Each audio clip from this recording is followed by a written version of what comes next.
네, 감사합니다. 그동안에 제가 우리 종회신학교, 조재신학교수 담당 교수로서 오늘부터 시작해가지고 우리 기독교 교리학을 강의하도록 그렇게 하겠습니다. 그런데 우리가 조재신학을 통해가지고 일반적이고 우리 기독교가 당연히 갖추어야 할 이 기본 기독교의 정통 보수 사상에 대한 것을 신학적으로 논의했습니다만 이제는 좀 그것을 세부적으로 해가지고 교리학적으로 이제 소개할 수 있는 기회를 갖게 된 것을 감사하게 생각합니다. 그리고 여러분들께서 끊임없이 계속해서 이렇게 열심히 공부해 주시고 함께 참여해 주신 것을 감사하게 생각합니다. 그래서 우리가 이 신학에 임하기 위해서는 어떠한 마음의 자세로 신학에 임해야 하느냐 하는 문제입니다. 첫째는 우리 여러분들께서 늘 신학을 공부한다.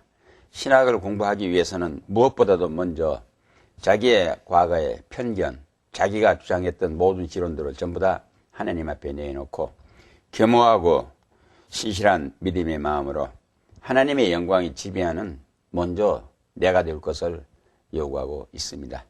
우리 학교의 교훈의 첫 번째가 인간이 되라입니다.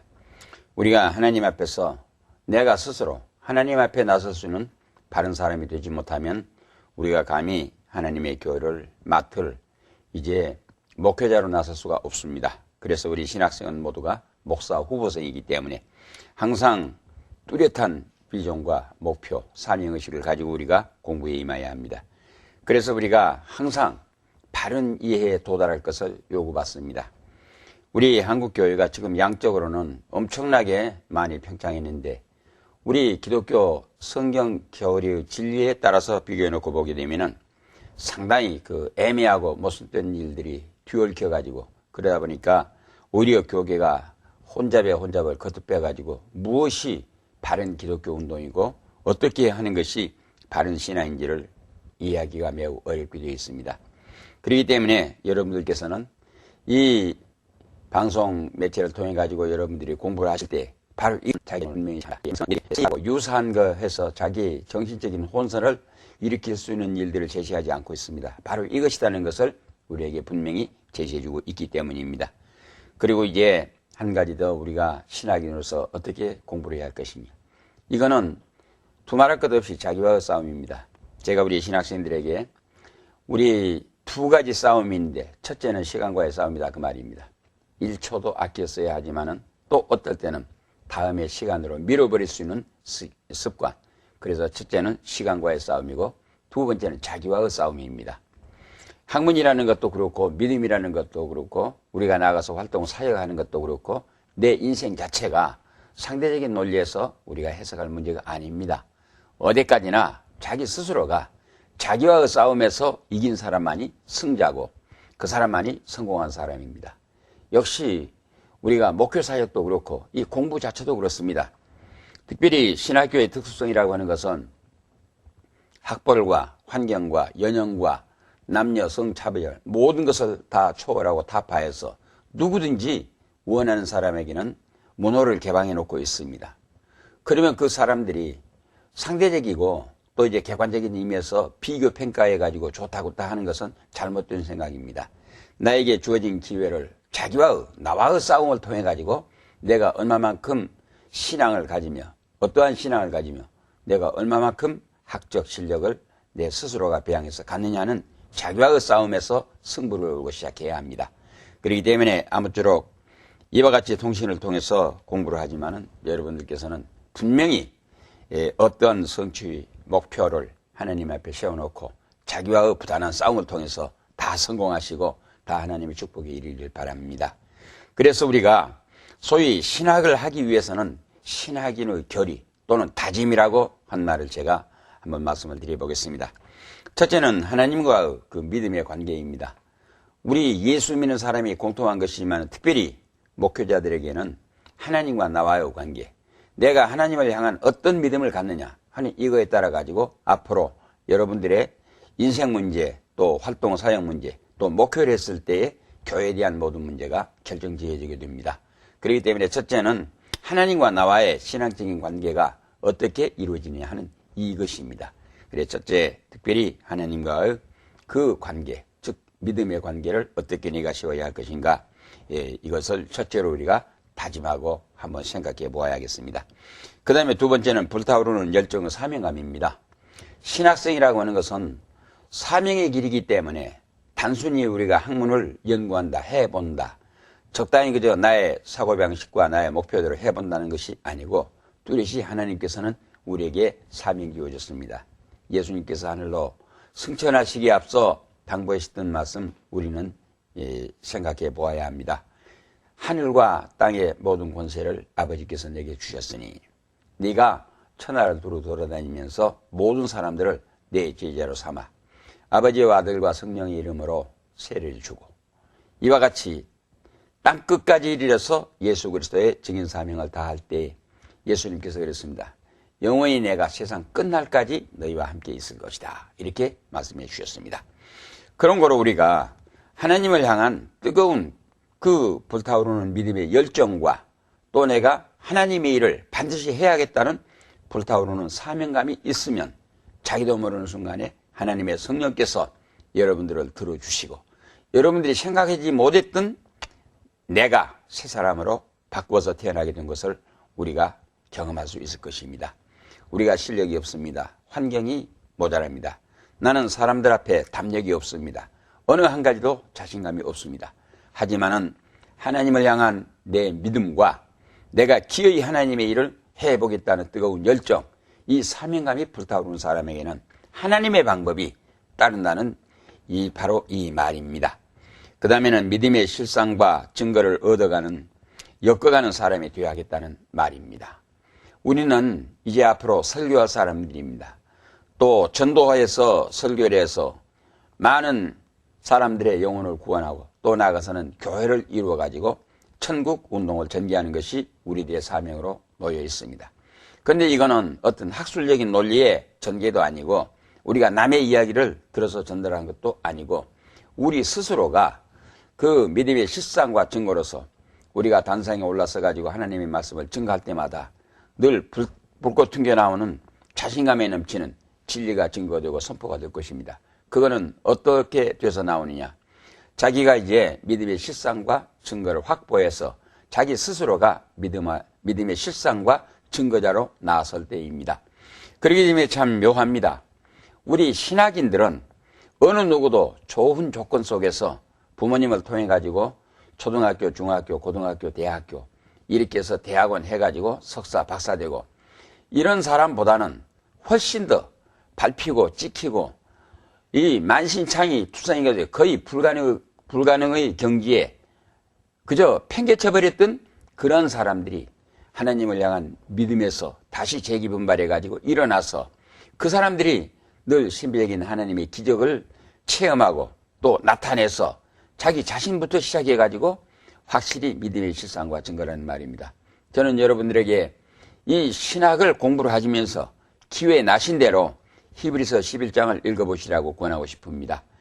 믿음은 바라는 것들의 실상이요 보지 못한 것들의 증거니 선지인들이 이것으로서 증거를 얻었느니라.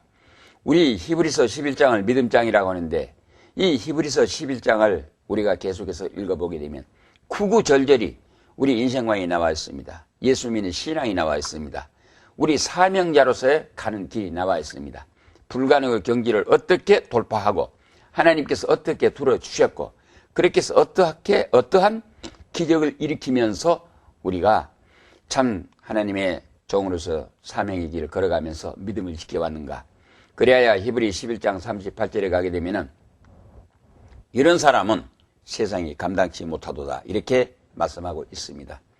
우리 예수를 믿는 믿음이라는 것, 또 우리 사명의 길을 걷는다는 것은 인간의 보편적인 논리로 갖고는 해석할 수 없는 초월적인, 초능력적인, 참으로 신비적인, 기적적인, 이적적인 모든 것들이 우리 믿음과 우리 사역 안에서 실상과 증거로 나타나 있는 이러한 것들입니다. 그렇기 때문에 이것은 우리가 어떤 설화나 어떤 예화나 신화가 아니라 몸소 앞서간 선진들이 겪었던 체험했던 모든 이 믿음의 실상과 증거의 내용들을 우리에게 제시해주고 있습니다. 그렇기 때문에 우리가 신학인으로서 먼저 하나님과의 믿음의 관계, 그 다음에는 불타오르는 사명감, 세 번째는 믿음의 실상과 증거를 엮어가는 사람이 되어가지고 우리가 신학을 공부해야 한다. 이렇게 서두에 말씀을 드리겠습니다. 그래 오늘 제1강으로서는 총론으로서 먼저 전체적인 앞으로 기독교 교리학에 대한 이 강의를 말씀을 드려야겠는데, 먼저 생각할 수 있는 것은 이 교리학이란 무엇인가 하는 문제입니다.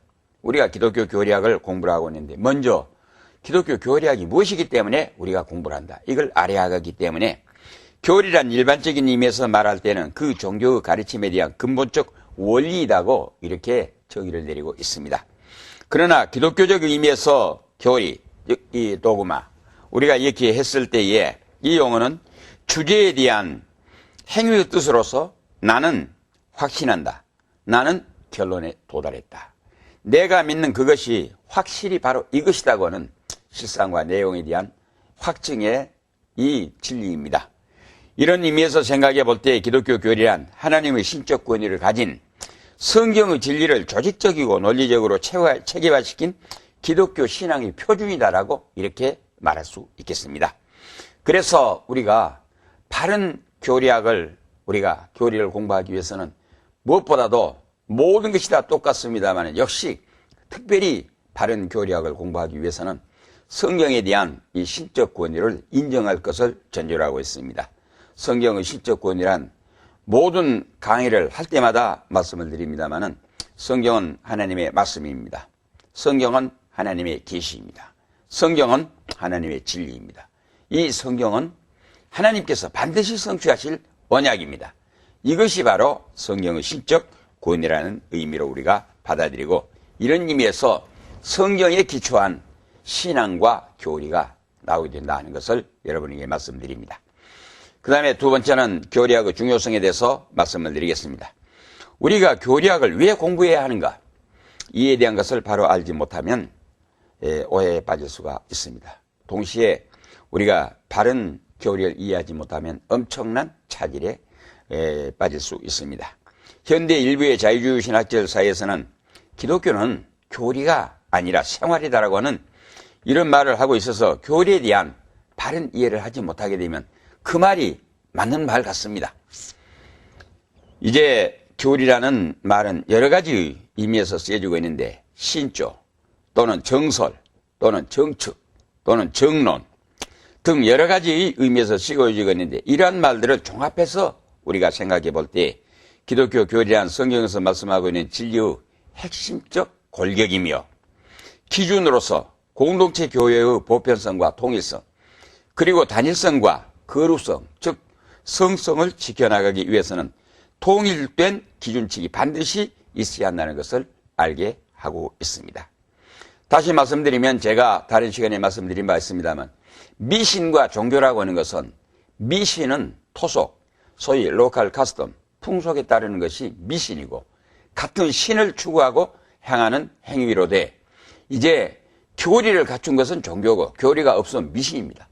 그렇기 때문에 우리가 종교가 종교가 되게 하기 위해서는 반드시 그 종교가 가르치는, 가지고 있는 경전에 따르는 교리가 정립되지 못하면 안 됩니다. 그렇기 때문에 우리 기독교 신앙 자체도 만약에 이 성경에서 말씀하고 있는 이 교리에 확실히 서 있지 못하면 예수를 믿는다는 신앙 자체가 미신적인 경우로 흘러가 버릴 경우들이 없지 않아 많이 있다는 것을 우리는 알고 들어가야 합니다. 그렇기 때문에 우리가 바른 신앙을 갖기 위해서는 바른 교리를 가지고 이해할 줄 알아야 한다.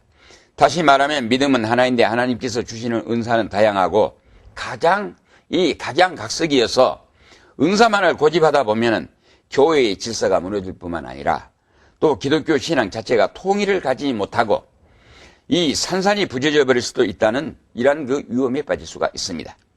그러므로 이러한 혼잡을 막기 위해서 우리가 교회에 분명히 바른 교리에 서야 하고 정당한 교류 바탕 위에 세워진 믿음을 가져야 합니다. 그렇기 때문에 가장 성경적인 바른 믿음일수록 교리에 분명히 확실히 서 있다는 것을 우리는 알아야겠습니다.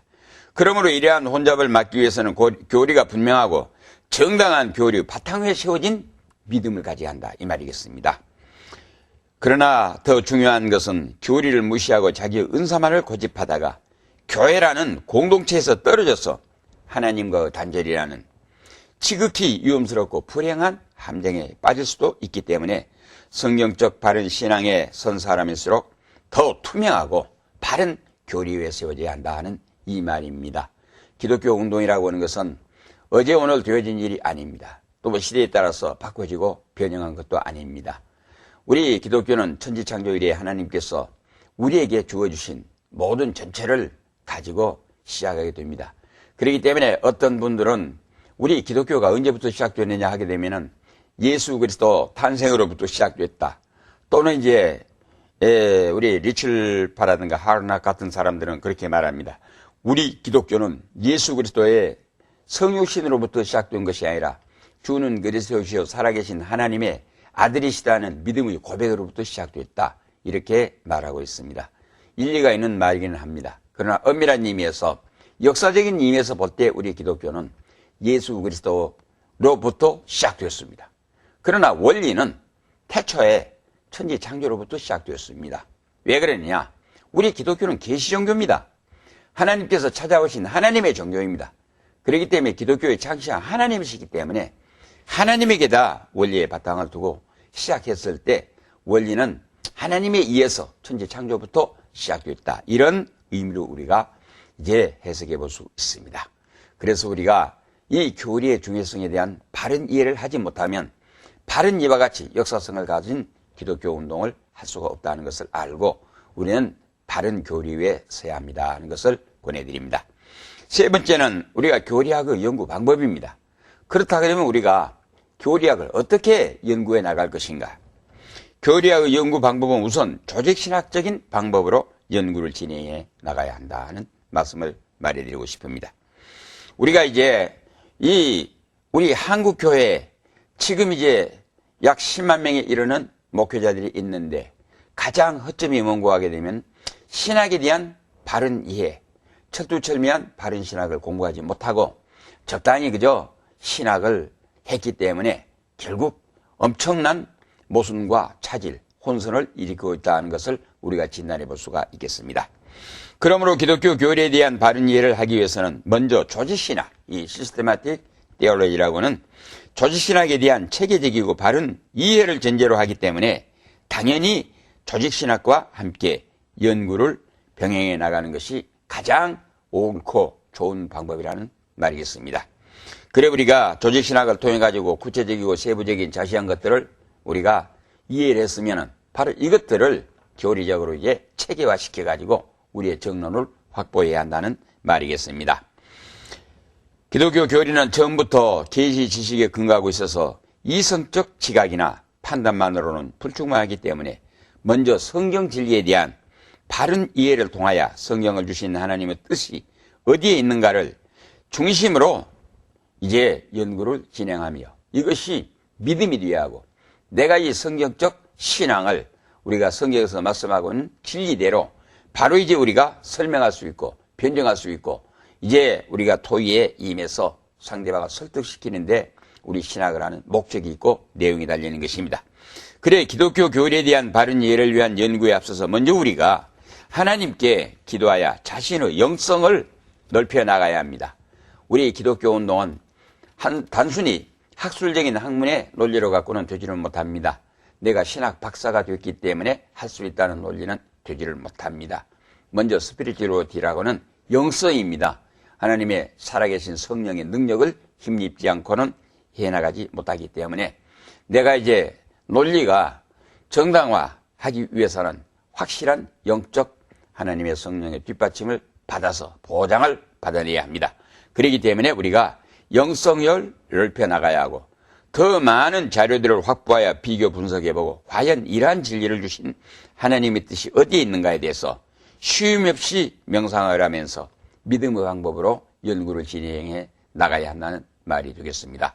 그래서 우리가 정통 보수주의를 지향하는 사람일수록 더 많이 이제 우리가 바른 교리 신학 이 공부를 해야 하기 때문에 우리가 시간을 아껴서 더 많이 노력하고 공부를 해야 합니다.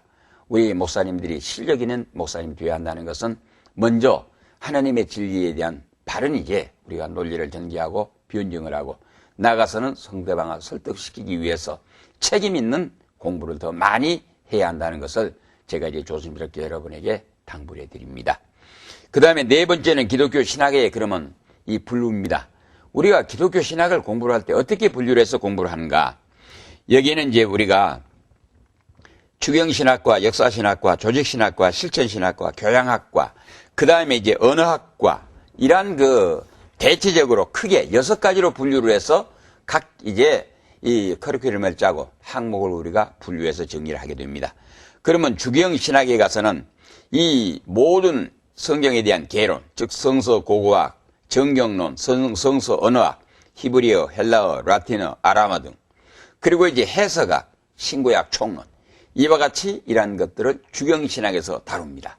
그렇기 때문에 여러분들이 신학을 공부하기 위해서는 여기에 정리되어 있는 내용들을 이제 메모하셔가지고 거기에 따르는 것을 하나하나 차례차례 공부를 해야 하며, 또한 여러분이 책을 많이 장서를 확보할지라도 그 장서를 분류해서 정리해 놓으시면 여러분의 연구에 편리할 것으로 생각합니다. 제가 우리 신학생들에게는 그리 말합니다.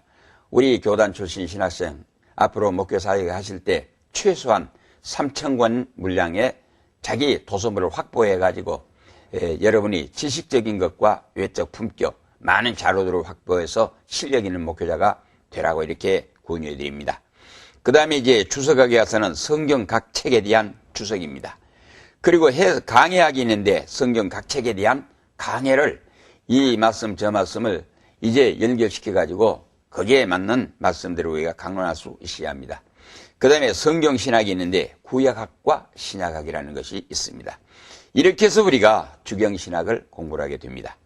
그 다음에 역사신학에서는 성경사와 교회사가 있는데 우리가 성경사를 통해 가지고 구약사, 신구약 중간사, 신약사, 이것을 대별로 해가지고 이제 크게 셋으로 해가지고 그 이외에 역사적인 모든 문제들을 다루어서 우리가 성경사 안에서 공부를 하게 됩니다.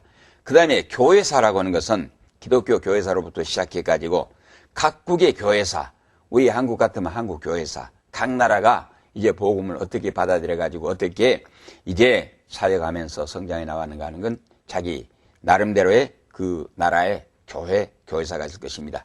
그 다음에는 기독교 사상사가 있습니다. 우리 기독교가 2000년 동안 어떠한 사상적 그 과정과 시련의 그 역경, 돌풍들을 겪어나오면서 발전해 나왔던가 하는 것을 체계적으로 우리가 공부를 하게 되는 것입니다. 그 다음에 가서는 이제 신조사가 있습니다. 적어도 우리가 교리와 신조를 엮어나가는데 어떠한 역사적인 과정을 통해 가지고 이와 같이 우리가 바른 신앙을 할 수 있는 교리를 체계화시키고 신조를 정하게 됐던가 하는 것을 우리가 역사적으로 이제 찾아서 연구를 하고 거기에 대한 시시비비를 가려보는 학문인 것입니다. 그 다음에 조직신학에 대해서는 제가 여러 차례 이 조직신학 담당 교수로서 말씀을 드린 바 있습니다만은 조직신학에서는 첫째는 교리의 강론을 공부를 합니다. 교리의 강론은 서론, 신론, 인간론, 기독론, 구원론, 그리고 당연히 성령론, 그리고 교회론, 종말론으로 공부를 합니다. 여기서 그 이외에 천사론이니 이 지옥론이니 귀신론이 여러 가지가 있습니다만은 그런 것들에 대해서는 구태여 이제 제가 말씀드릴 필요가 없다고 저는 생각해서 여기에서는 배제하기로 이렇게 정했습니다. 그 다음에 변증학을 해야 합니다. 우리 기독교의 전도의 그 내용이나 방법 또는 설교해 나가는 모든 것이 변증학적 의미에서는 이 변증입니다. 그렇기 때문에 이 변증학, 근본 변증학을 통해 가지고 하나님의 존재로부터 시작해서 기독교 외곽적 모든 교리의 내용 전체를 우리가 변증하게 됩니다. 그러나 근본 변증학 외에 또 험증학이라는 것 있습니다. 에비던스를 해가지고 험증학. 우리 예수 믿는 기독교 신앙의 내용이 이렇다. 어떻게 믿어야 할 것인가. 신앙의 방법과 내용을 바로 이제 제시해 주는 것을 우리가 험증학적으로 증거해서 우리가 변증학을 근본 변증학과 험증학으로 나눠서 이렇게 공부를 하게 됩니다. 그 다음에 기독교 윤리학입니다. 우리가 바른 신학을 공부를 했다고 하면은 반드시 기독교 윤리학을 공부를 해야 합니다. 왜 그러는가 하게 되면 우리가 신학적 의미에서 우리가 계시 지식에 도달할 수 있는 방법이 있지만은 또 하나는 이 이성적 방법에 의한 윤리학이 있고 기독교에서 말하고 있는 윤리학의 기준과 내용과 방법이 어떻게 되어 있는가 하는 것을 신학을 중심으로 해가지고 기독교 윤리학을 바로 이해하지 못하게 되면은 우리가 이제 종종 아쉬움에 처할 때가 많이 있습니다. 예수님께서 너희는 세상의 소금이요 너희는 세상의 빛이라고 했습니다.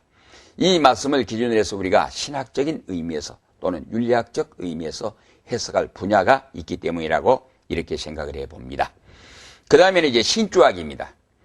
우리가 신조사를 공부를 했기 때문에 우리 기독교 교리와 신조가 지니고 있는 내용들이 왜 이렇게 정하지 않으면 안 됐으며 이렇게 정하게 됐던 이유와 동기가 어디에 있으며 우리가 이제 교회의 신앙 또 교회의 공동체 보편성, 이 통일성, 단일성, 거룩성 또 그리고 우리가 공동체의 교회에 대한 이 통일의 기준을 위해서 정해졌던 신조가 지니고 있는 내용들이 어떻게 하는 것을 우리가 신조학을 통해서 공부를 합니다.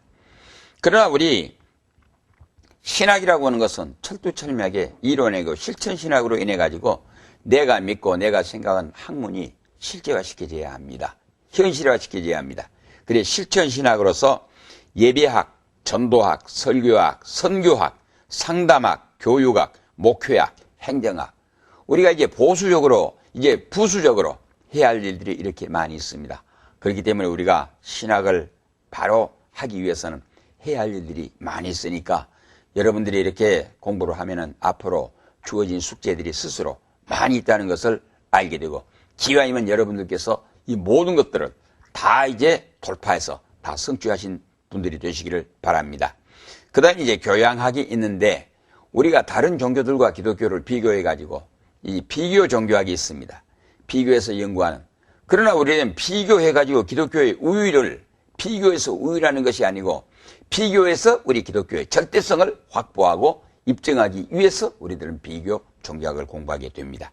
그 다음에 아쉬운 것이 우리 신학교의 학생들에게 가장 아쉬운 점이 있다고 하면 자연과학입니다. 천지만물을 창조하신 하나님의 모든 창조의 섭리와 경륜 또 미래의 역사를 향해서 가고 있는 현실적 의미에서 자연이 있습니다. 그렇기 때문에 우리가 바른 신학을 바로 이제 공부하기 위해서는 우리가 자연과학을 공부를 해야 한다 하는 말입니다. 기타 교회운동에 필요한 모든 과목들을 우리가 종합을 해서 공부를 해야 합니다. 이렇게 해서 우리가 교양과목으로 넣고 그 다음에는 이제 언어학입니다.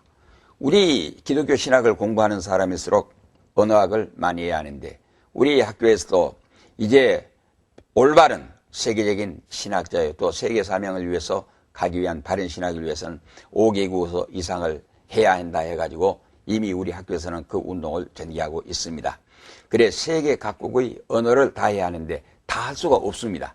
그렇지만은 이제 선교 사역에 필요한 그 나라의 언어에 대해서는 공부해야 하지 않겠습니까? 그러니까 선교학적 의미에서 이런 것을 공부해야 합니다 하는 이 말이고 마지막 5번째 가서 교리학의 강의 계획입니다. 앞으로 제가 12시간에 걸쳐서 교리학을 강의할 것인데 그 내용이 첫 번째는 오늘 말씀드린 제1강의 총론, 제2강의 종교에 대한 바른 이해, 제3강 계시와 성경에 대하여, 제4강 기독교 교리와 신조에 대해서, 제5강 하나님에 대한 교리, 제6강 인간에 대한 교리, 7강 예수 그리스도에 대한 교리, 8강 구원에 대한 교리, 9강 성령에 대한 교리, 10강 교회에 대한 교리, 11강 종말에 대한 교리, 그리고 12강 우리 장로교의 12신조입니다.